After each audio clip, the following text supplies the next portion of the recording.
Good evening and welcome to the ICU TV Main news. Now, let's take a look at the stories that are making headlines. Mwiimbu calls for dialogue over planned church protests. 8-year-old girl dies after falling into well in Lundazi. Chipata district records massive turnout as second round of Child Health Week begins. In international news, Reggae legend Jimmy Cliff dies aged 81. And on the sports front, Hauptle names 26-member squad for Three Nations tournament.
Well, with the news in detail, my name is Maluwa Eric J.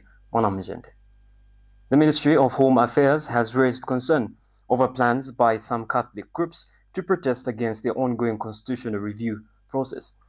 Well, Minister Jack Mwiimbu has urged church leaders to choose dialogue over demonstrations, warning that protests could divide the nation. He stressed the need for peaceful engagement while reaffirming government's respect for freedom of worship and expression. I have noted with concern the intention by some sections of the Roman Catholic Church and other church groupings to stage protests against the ongoing constitutional making process. As a member of the Roman Catholic Church, I wish to categorically state my strong opposition to such actions. The Church, which I hold in high regard, is divinely mandated to be a unifier of people. Its mission is to foster dialogue, reconciliation, and peace among citizens. The path being pursued by certain church leaders, however, risks undermining this sacred responsibility. The proposed protest will not unify our country.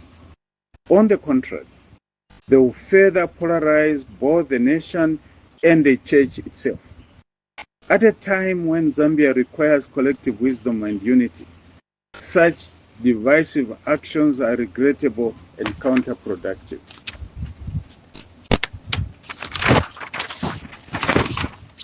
I therefore appeal. A tragic incident has occurred in Lundazi where an 8-year-old girl lost her life after accidentally falling into a well. Eastern Province Police Commissioner Robertson Mwiimbu confirmed that the accident happened yesterday in Tigone area under Chief Mpamba.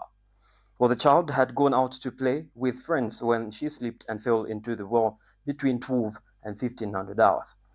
She was rescued alive, I beg your pardon, she was rescued alive and rushed to Lundazi District Hospital, but was pronounced dead upon arrival. The body has been taken to the mortuary awaiting post-mortem and burial arrangements. Chipata District of Eastern Province has commenced the second round of Child Health Week with an overwhelming turnout of under 5 children who are the main target for this important child health program. The week aims to provide essential health services such as vitamin A supplementation, deworming, immunization, catch-ups, growth monitoring, and health education for parents and caregivers. Health workers have been deployed across all health facilities and community outreach points to ensure that every child receives the necessary services during this period. Parents and guardians are encouraged to take their children to the nearest health facility or designated outreach posts to access these free and life-saving health services. The second round of Child Health Week will run from today, 24th November, until Saturday, 29th November 2025. The G20 Leaders Declaration released in South Africa has recognized Zambia as a new member of the Compact with Africa, praising the country for undertaking significant reforms to improve the investment climate and promote economic growth. The declaration commends the South African G20 presidency for strengthening the compact through the launch of its second phase, running from 2025 to 2033, supported by a World Bank multi-donor fund. Zambia is also listed among 4 countries to receive debt treatment under the Common Framework, alongside Chad, Ghana, and Ethiopia, with a declaration welcoming the progress made 5 years after the framework's creation. The G20 notes that many low and middle-income countries continue to face high financing costs, large external refinancing needs, and outflows of private capital, which can limit fiscal space, investment, and development capacity. We go on our short break, and we'll be right back with more of our local stories. Stay tuned. Welcome to the Zambia Research and Development Center, an institution dedicated to national development through capacity building and community development. Established in 2007 by a group of professionals and lecturers, ZRDC has since become a hub of research and innovation in the country. Registered with the Ministry of Home Affairs under the Registrar of Societies, ZRDC pursues cutting-edge research to address pressing social and economic challenges. Get involved. ZRDC engages in activities that stimulate international collaboration, promote knowledge sharing, and make research expertise available to decision makers. Our mission at ZRDC is to foster innovation and capacity building for national development. We believe in addressing poverty and underdevelopment through institutional and capacity building, human empowerment, and gender participation. In our quest to foster innovation and capacity building for national development, ZRDC launched the ZRDC University Sponsorship for Capacity Building and Development Program to facilitate knowledge advancement among ZRDC researchers and those intending to join the research community. Qualified Zambian citizens can pursue education at credible universities in Zambia with guaranteed prospects of joining the ZRDC research community. ZRDC engages in industrial and technological research, covering research development and innovative investigations to drive dynamic industrial development at national and regional levels. Join us at the Zambia Research and Development Center as we continue to innovate, empower, and shape a brighter future for Zambia. ZRDC, fostering innovation and capacity building for national development.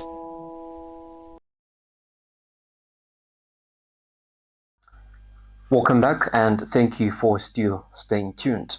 In other news, a fuel tanker driver is on the run in Mwiimbu after an unknown number of illegal immigrants believed to be of Somali origin were discovered in the vehicle, with one person tragically reported dead. An official statement from the Department of Immigration is yet to be issued over the incident. A fuel tanker driver is on the run after a known number of illegal immigrants believed to be of Somali origin were discovered in the tanker in Mwiimbu. Tragically, one person among them has been reported dead. Bagapiria pamanje mange driver tawa garani traki Somalia ni fu. An official statement from the Department of Immigration is yet to be issued over the incident. Precious Banda reporting for ICU TV News in Lusaka. The Climate Compatible Growth CCG team today presented a report on guidelines for decentralized energy planning in Zambia to Ministry of Energy Permanent Secretary Professor Ephraim Mwiimbu. Well, the report focuses on Chibombo district in Central Province and recommends shifting energy planning from the national level to regional and district structures to better meet community needs. Well, Prof. Mwiimbu said the government will support the guidelines, noting that they will help harmonize activities and address information gaps in energy consumption data. Well, CCG team leader Professor Stefan Herma emphasized involving local communities and traditional leaders to ensure planning reflects real energy needs, enhances ownership, and promotes sustainable development, supporting the integrated decentralization plan and Zambia's goal of improving access to reliable and inclusive energy solutions. And now we go on another break. We'll be right back with international and sports news. Stay tuned.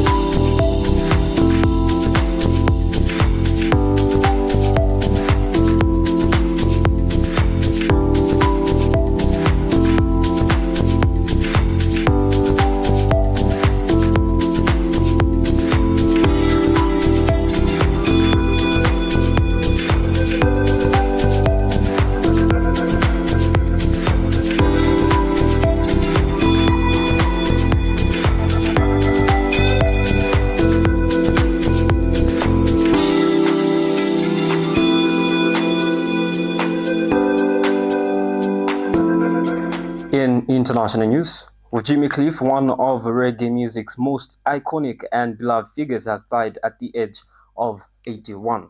A global star since the 1960s, Cliff helped bring the sound of Jamaica to the world through hits such as Wonderful World, Beautiful People, and You Can Get It If You Really Want. His lead role as a gun-toting rebel in the 1972 film The Harder They Come became a milestone in Jamaica cinema and is credited with introducing reggae music to American audiences. Well, Cliff's death was announced by his wife, Latifah Chambers, through a statement posted on Instagram. And still in international news, Israel has been accused of violating the US-brokered Gaza ceasefire at least 497 times in 44 days, resulting in the deaths of hundreds of Palestinians since October 10, according to the Gaza government media office. At least 342 civilians have reportedly been killed, with women, children and the elderly making up the majority of victims. On Saturday alone, 27 violations were documented, leaving 24 dead and 87 wounded. Authorities in Gaza have condemned the attacks as a violation of international law and held Israel responsible for blocking critical humanitarian aid, further deepening the crisis in the war-ravaged enclave. Now we take our final break and we'll be right back with sports news. Stay good. The Information and Communications University is driving the thrill for the nation in research and development. Enroll now for full-time and distance programs in the School of Engineering, Humanities, Business and Education. To apply, visit our website at www.icuzambia.net or call us on +260 211 221 662 or 0966 342 359. Sponsorship is available. Enroll now.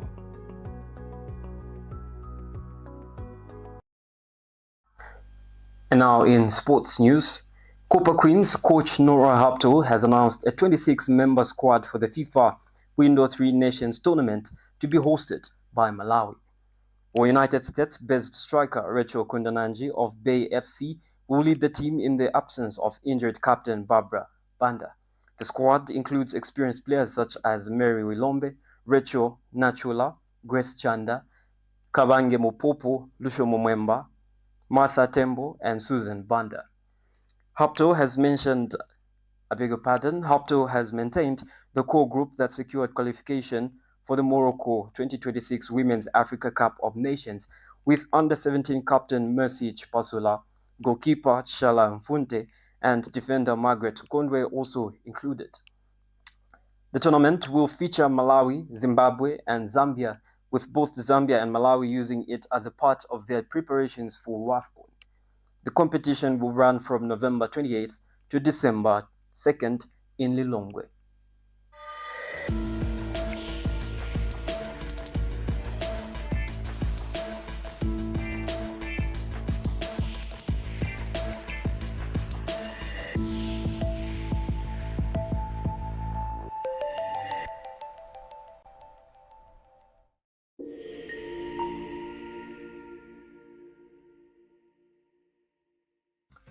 And that sports item brings us to the end of the main news at 8. But before we go, let's take a look at the stories that are making headlines. Mwiimbu calls for dialogue over planned church protests. 8-year-old girl dies after falling into well in Lundazi. Chipata district records massive turnout as second round of Child Health Week begins. In international news, reggae legend Jimmy Cliff dies aged 81. And on the sports front, Hauptle names 26-member squad for 3 Nations tournament. That's it for the ICU TV Main news at 8. Thank you so much for watching and staying glued. Please, for more news updates, please do follow our Facebook page, that is ICU TV, and our website, icutvzm.com. I've been your anchor this evening, Maluwa Eric J. Mwanamujende. Have a lovely one.